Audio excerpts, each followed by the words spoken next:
Mercedes Sprinter 4x4 first test, are vans better than pickups? Go ahead, think inside the box. I love a good pickup, but vans such as the Mercedes Sprinter 4x4 have me convinced that what Americans really need is a good full-size van and not one of the hundreds of thousands of pickups our compatriots buy each year.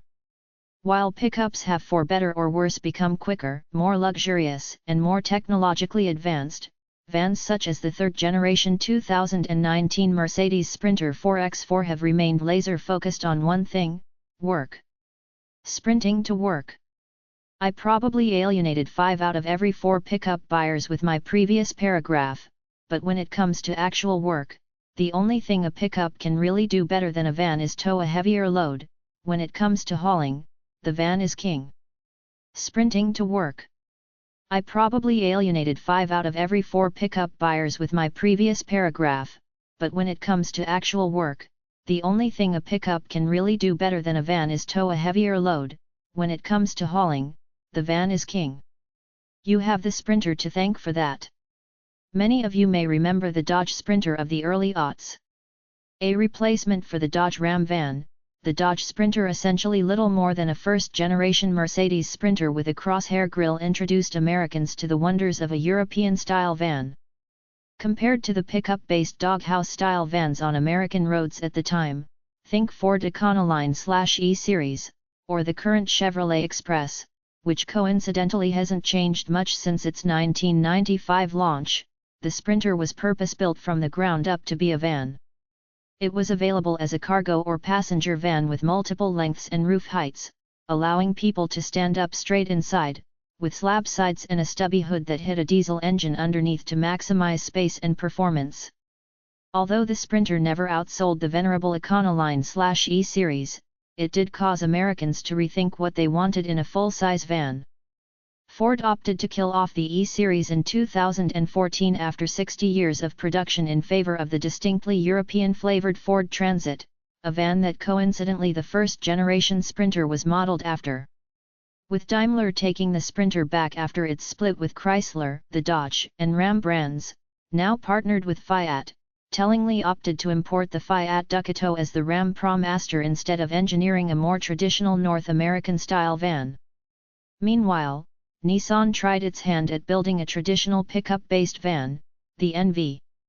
Sprinting toward a new generation of van.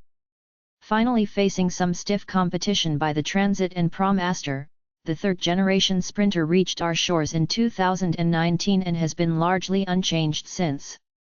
There's quite literally a Sprinter variant for every conceivable purpose: a cargo van, crew van, think crew cab pickup with an enclosed bed, chassis cab, and passenger van. Mercedes also offers 2 wheelbases, 144 and 170 inches, 3 different lengths, 234, 274, and 290 inches, and 2 different roof heights, regular and high. There are also 3 engine options: a gas, turbo 2.0-liter i4 making 190 HP and 258 lb-ft of torque, a turbo diesel 2.0-liter i4 making 161 HP and 266 lb-ft, and a turbo diesel 3.0-liter V6 producing 190 HP and 324 lb-ft, and 2 transmission choices: 9-speed auto for the gasser and 7-speed autos for the diesels. Rear-wheel drive is standard across the board, but the diesel V6 model offers both all-wheel and 4-wheel drive options.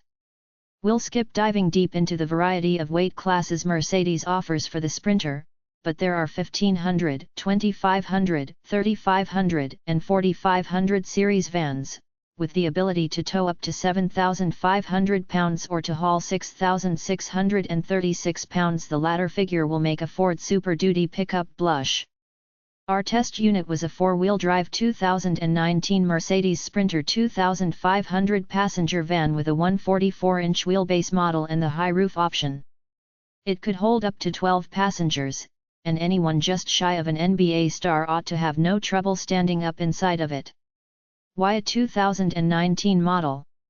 Because the likes of Amazon, FedEx, UPS, and others are buying Sprinters by the buckets, and this 2019 model is all that Mercedes has in its fleet.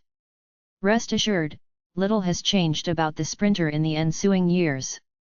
The coming 2021 models get a little more standard active safety gear, but that's about it. Features-wise, this test van was pretty barebones for a Sprinter. Its most expensive option was the low-end high-range 4x4 package, a $7,800 extra on our 2019 model year tester, and the driver convenience pack, $1,210, that includes features such as blind spot monitoring and a multi-function steering wheel.